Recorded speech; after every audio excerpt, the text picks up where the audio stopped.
Let's skip the pleasantries. Today we talk about explosions.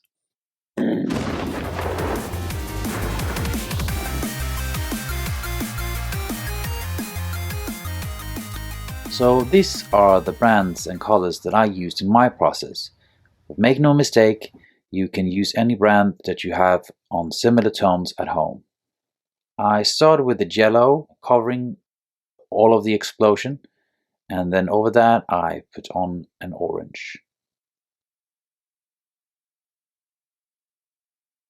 I started looking at pictures of explosions, and what I noticed was that not only was there light yellows and oranges, but there was a lot of gray colors. So I wanted to recreate that in my explosion. So I went in with two different grays. As you see here, I make sure to put them on top and kind of covering very much of it so I can later pick out where the smoke part is and where the core of the explosion is. Then it was time for the oil wash. So as you see here, the oil is very diluted and I just dab it on all over the explosion, not caring if it gets on the previous airbrushed parts, whatever color they might be. As you see here, I got some overflow. I just go in with a dryer brush and just pick that up and just soak it away.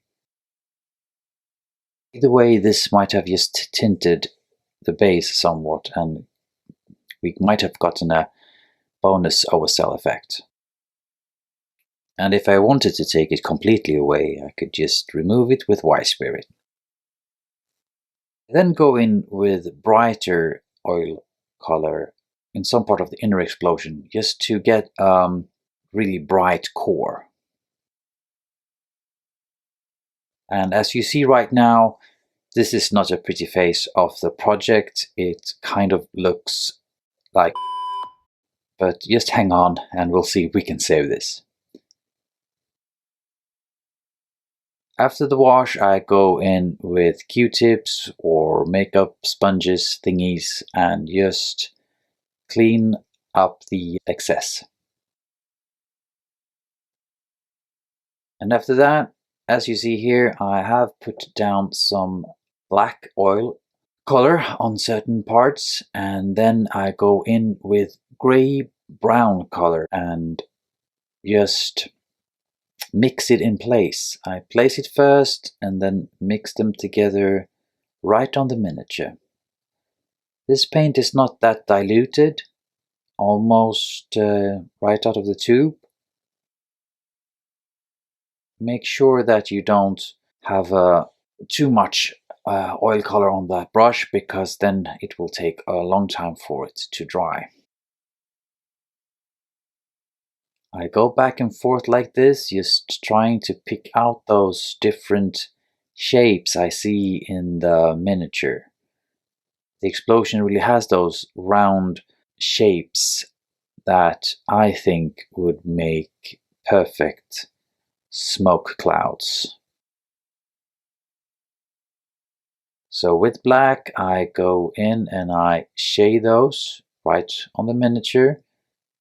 No need to blend anything on a palette or pre-mix anything.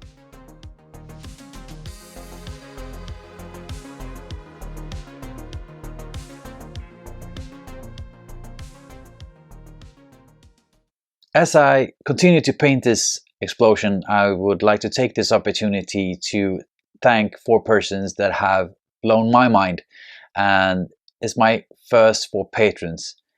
Thank you guys for showing me so much support this early on in my journey. Thanks to Sariel, Dennis, Zach, and Michael.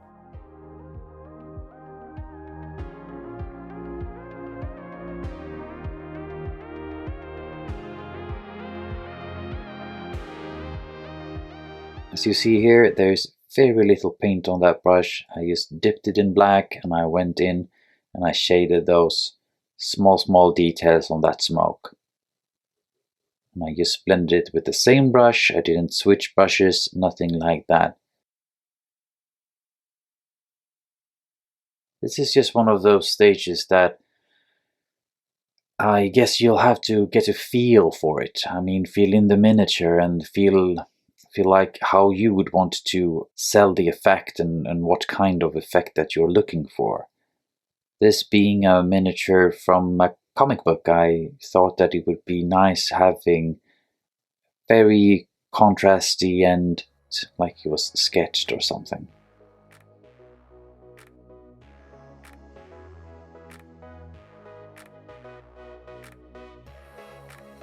It would help out the channel a lot if you could hit the like button, the subscribe button, and why not the bell button, so you get notified when I release a new video.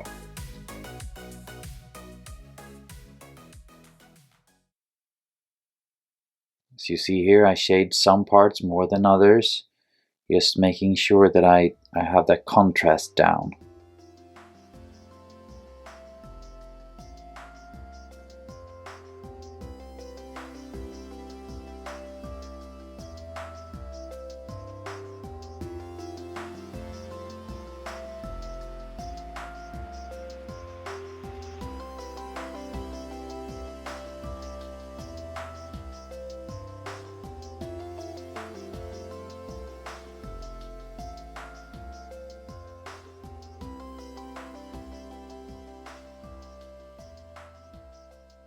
And then a day later, the homemade oil wash had dried. A little bit dusty, that you see, but I thought this was kind of cool. Even if it wasn't planned, I thought it might sell a kind of particle effect. Really dusty particles exploding and flying everywhere. Either way, the black and the grey hadn't dried as much, so I could just blend them together with the pigments, and then I had those reds and oranges even in the shadow parts of the cloud. And that's kind of it for this time. Here you have him, your friendly neighborhood Spider-Man, swinging away in the nick of time, just as he always does. As you see, I have painted an oversell effect on his back from the explosion, just to sell the effect a little bit more. If you have questions about how I did that, you can check out my other video that I did about oversell effects.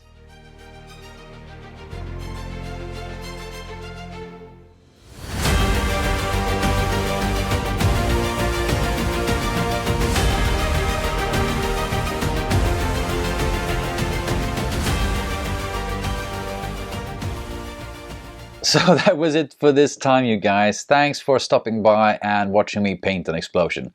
If you want to support my work, you can always find me on Patreon and come and hang out in our Discord channel.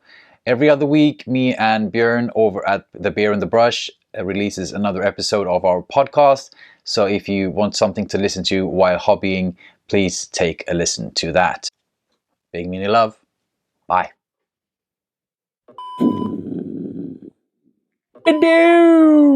Bow. Jabba.